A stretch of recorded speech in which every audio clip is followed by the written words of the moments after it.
Good morning to all of you. Hello and welcome. Ram Rama public school Raipur Najimabad YouTube channel पे आपका फिर से स्वागत है बेटा। क्लास 10th सब्जेक्ट एसएसटी आपका फर्स्ट चैप्टर कंप्लीट हो चुका था। सेकंड चैप्टर ज्योग्राफी में, ठीक है, फर्स्ट चैप्टर आपका ज्योग्राफी में कंप्लीट हो चुका था। सेकंड चैप्टर की एक्सप्लेनेशन स्टार्ट हो रही है, ठीक है। सेकंड चैप्टर की एक्सप्लेनेशन स्टार्ट हो रही है, ठीक है। सेकंड चैप्टर का नाम है forest and wild life resources, ठीक है। सेकंड चैप्टर का क्या नाम है? Forest and wild life resources, ठीक है। तो एक्सप्लेनेशन की ओर चलते हैं, ठीक है।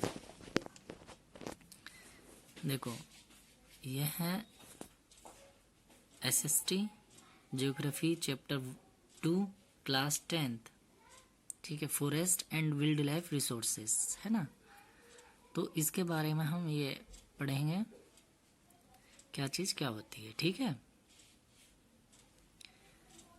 ठीक है ना बेटा, एक बार आप देख लेंगे अच्छे से ताकि आप भूलो ना, ठीक है। इसे आप लिख भी लेंगे चाहे तो। एक्सप्लेनेशन है ये, ठीक है, चैप्टर 2 की,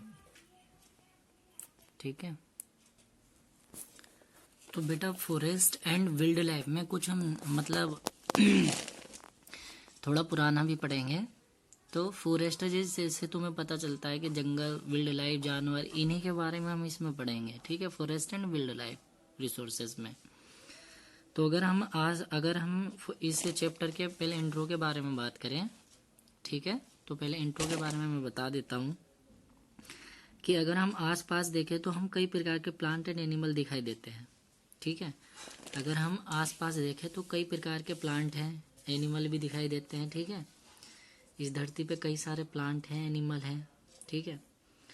तो और क्या है धरती पे? क्या क्या है? प्लांट है, एनिमल है, माइक्रो ऑर्गेनिज्म है और वायरस है जो कि एक साथ रहते हैं हमारे यहाँ, ठीक है।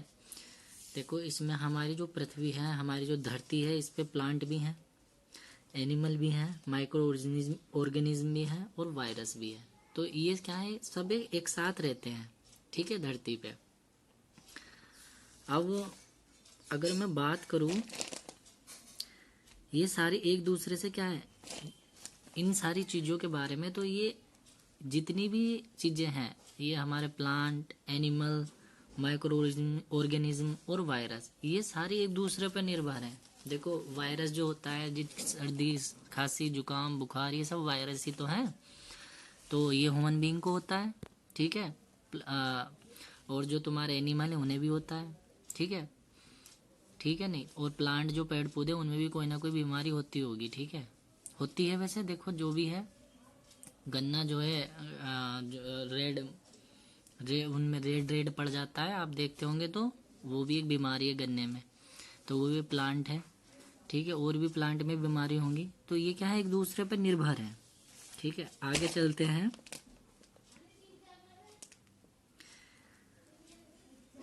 हमें इन प्लांट और एनिमल को अगर देखो, अगर मैं बात करूँ, प्लांट जो है उनका क्या हो रहा है, कटते जा रहे हैं, वो वन जो है कटते जा रहे हैं। अगर मैं बात करूँ प्लांट की, तो हमें क्या है कि अगर हमें इन चीज़ों से बचना होगा, वायरस से या किसी चीज़ से, तो हमें प्लांट की बहुत ज़रूरत पड़ती है, ठीक है। तो हमारा जो है प्लांट, हमारे लिए प्लांट बहुत ज़रूरी है। और हमें प्लांट और जो है ये एनिमल हैं, इन्हें भी बचा कर रखना चाहिए थी, ताकि हमें अपनी एग्जिस्टेंस बचा कर रखें। देखो, अगर हम प्लांट और एनिमल बचा के रखेंगे तो उससे हमारी एग्जिस्टेंस बचेगी, ठीक है। एग्जिस्टेंस बचेगी, उससे क्या होगा, जैसे फॉर एग्जांपल ले लो कि प्लांट एंड ट्री, प्लांट ले लो या ट्री ले लो, हमें क्या देते हैं, इससे हमें क्या पता चलता है। देखो, अगर हम प्लांट बचाएंगे तो हमें क्या मिलेगी, ऑक्सीजन मिलेगी, ठीक है। और अगर आप कैसे जैसे देखते होंगे कि आप दिनों दिन क्या हो रहा है कि प्लांट कटते जा रहे हैं, है ना। प्लांट का कटान हो रहा है, डिफोरेस्टेशन हो रहा है। तो उससे क्या हो रहा है कि हमें जो है आगे जाके क्या होगा कि ऑक्सीजन लेने में बहुत प्रॉब्लम आएगी, ठीक है। तो हम कहाँ थे बेटे? प्लांट। अगर ये हमारे प्लांट, ट्री, तो हम अगर बचा के रखें तो उससे क्या मिलेगी, हमें ऑक्सीजन मिलेगी। जितने भी हमारे प्लांट हैं, एनिमल है, अगर प्लांट जैसे हमारे कटते जाएंगे तो हमें ऑक्सीजन लेने में क्या होगी, प्लांट और ट्री हमें क्या देते हैं, ऑक्सीजन। अगर वो ज़्यादा से ज़्यादा कटेंगे तो उससे क्या होगा, हमें ऑक्सीजन लेने में परेशानी होगी। ठीक है, उससे हमें ऑक्सीजन लेने में परेशानी होगी। इसलिए हमें प्लांट को हमें बचाना पड़ेगा, बचाएंगे तो हमें ऑक्सीजन शुद्ध मिलेगी। ठीक है, अगर इनकी क्वांटिटी कम हो गई उससे क्या होगा, जीने में हमें परेशानी होगी। ठीक है, यही कहने का मतलब है। अगर देखो प्लांट और ट्री ये कटते जाएंगे तो हमें जीने में परेशानी होगी, सांस लेने में परेशानी होगी। अब आ जाओ, आपने 9th में भी पढ़ा होगा ये टॉपिक, फ्लोरा एंड फोना। अच्छा, फ्लोरा से क्या मीनिंग है, फ्लोरा का मीनिंग क्या है, फ्लोरा का मीनिंग है प्लांट्स है। ठीक है, मतलब हमारा जो प्लांट जिसकी फॉर्म में जो आते हैं वो फ्लोरा होता है। ठीक है, और फोना क्या होता है, फोना का क्या मीनिंग है, एनिमल। जो एनिमल की फॉर्म में आते हैं वो फोना होता है। तो फ्लोरा और फोना का अगर मैं डिफरेंस की बात करूँ तो फ्लोरा क्या होता है, प्लांट, और फोना क्या होता है, एनिमल। इसी को आप बता सकते हो तो भी चल जाएगा। ठीक है, इतना भी अगर आप बताएंगे तो भी चल जाएगा। ठीक है, इतनी बात समझ आ गई। अब क्या है कि अगर मैं इंडिया की बात करूँ तो इंडिया में इंडिया जो है रिचेस्ट है इसमें, किसमें, फ्लोरा में और फोना में। इंडिया में जो है प्लांट और एनिमल बहुत ज़्यादा पाए जाते हैं, जिसकी वजह से इसे रिचेस्ट बोला गया है ज्योग्राफी में। ठीक है, अगर मैं बात करूँ इंडिया की तो इंडिया में प्लांट आप देख सकते हैं कि प्लांट बहुत सारे हैं, बहुत ज़्यादा, और एनिमल भी बहुत अलग अलग स्पीसीज हैं, अलग अलग जातियाँ एनिमल की, और बहुत सारे एनिमल भी।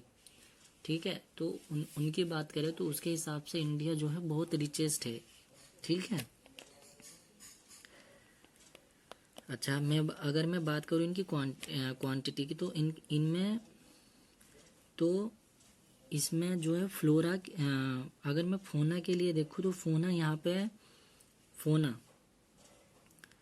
फोना जो है 7000 स्पीसीज है, मतलब 7000 जाति हैं फोना की। यहाँ पर 7000 स्पीसीज हैं फ्लोरा की। ठीक है, और 81,000 स्पीसीज हैं फोना की। अगर देखो मैं इनकी जाति की बात करूँ तो फ्लोरा की तो है 7000 स्पीसीज, 7000, और 81,000 स्पीसीज जो हैं वो फोना की हैं, पाई जाती हैं। इतनी बात समझ आ गई, ये हमारी स्पीसीज हो गई। अब इन फोना और फ्लोना में ये क्या है, कंट्री के इस कैटेगरी के बहुत करीब होती है, किसके, फ्लोरा और फोना के। अगर मैं बात करूँ इंटरनेशनल यूनियन की तो ये क्या है कि international union of native conservation में है। ठीक है, इंटरनेशनल यूनियन ऑफ, देखो अगर मैं बात करूँ फ्लोरा और फोना की फॉर्म की तो देखो अब आ जाएंगे हम अपने टॉपिक पे। देखिए ये जो आ गए IUNC की, इसकी फुल फॉर्म क्या है, IUNC की, तो IUNC की फुल फॉर्म है international union of native conservation. ठीक है, तो इसमें हम फ्लोरा और फोना के बारे में पढ़ेंगे सारे, इसमें टॉपिक में फ्लोरा और फोना। अगर मैं बात करूँ नॉर्मल में, ठीक है, फ्लोरा और फोना को 6 कैटेगरी में डिवाइड कर दिया। ठीक है, 3 और 3 6। ठीक है, IUNC की फुल फॉर्म पता लग गया, international union of native conservation. ठीक है, फ्लोरा और फोना को 6 टाइम में डिवाइड किया पहले। अच्छा, 6 टाइम में डिवाइड करने के बाद क्या हुआ, फर्स्ट में आ जाता है हमारा नॉर्मल। अगर मैं इस नॉर्मल की बात करूँ तो नॉर्मल में फ्लोरा और फोना क्या है, देखो ये वो स्पीसीज होते हैं, ठीक है, वो जातियाँ होती हैं जो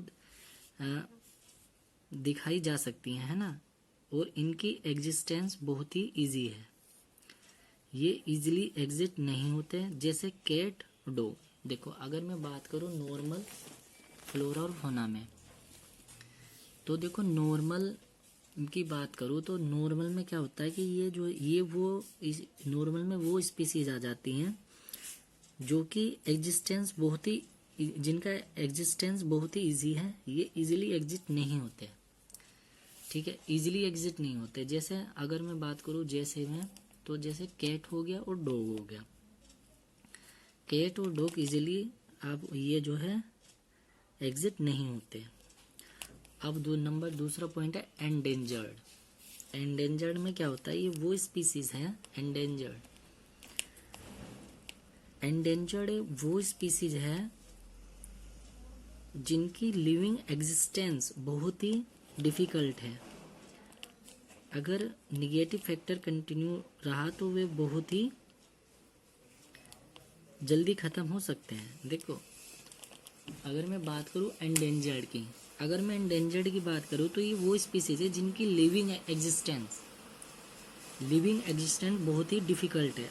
अगर निगेटिव फैक्टर हुआ कंटिन्यू तो वो बहुत ही जल्दी खत्म हो जाएंगे, ठीक है, बहुत ही जल्दी क्या हो जाएंगे, खत्म हो जाएंगे। ये क्या होता है हमारा एंडेंजर्ड, ठीक है।